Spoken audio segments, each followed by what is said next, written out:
Kata Imam Syafi'i, barang siapa yang ingin meninggalkan dunia dalam keadaan selamat, maka amalkanlah 10 perkara. Pertama, jagalah hak diri sendiri. Apa hak diri sendiri?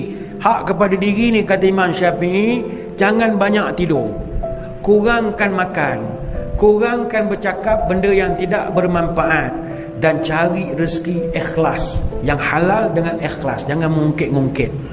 Yang kedua, kata dia, hak kepada malaikat maut. Ada, malaikat maut ada hak dia, iaitu engkau qadakkanlah kewajipan-kewajipan ibadat yang kita tertinggal. Zaman-zaman jahiliah dulu, mana yang puasa belum ganti-gantikan, mana semayang belum ganti-gantikan sajalah. Kemudian kita dapatkan kemaafan daripada orang-orang yang kita pernah zalim, kita pernah mengata, kita fitnah dan macam-macam lagi. Dan buatlah persediaan untuk mati dan rasakan cinta kepada Allah. Yang ketiga, kata Imam Syafi'i, hak kepada kubur.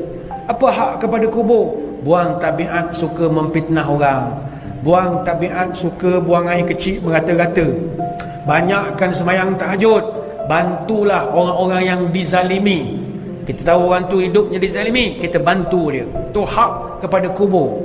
Yang keempat, hak kepada mungkar nakir, iaitu kau jangan berdusta, sentiasa bercakap benar, tinggalkan maksiat, dan selalu nasihat menasihati kalau menengok benda tak sesuai dengan agama ataupun adat. Yang kelima, hak kepada neraca timbangan.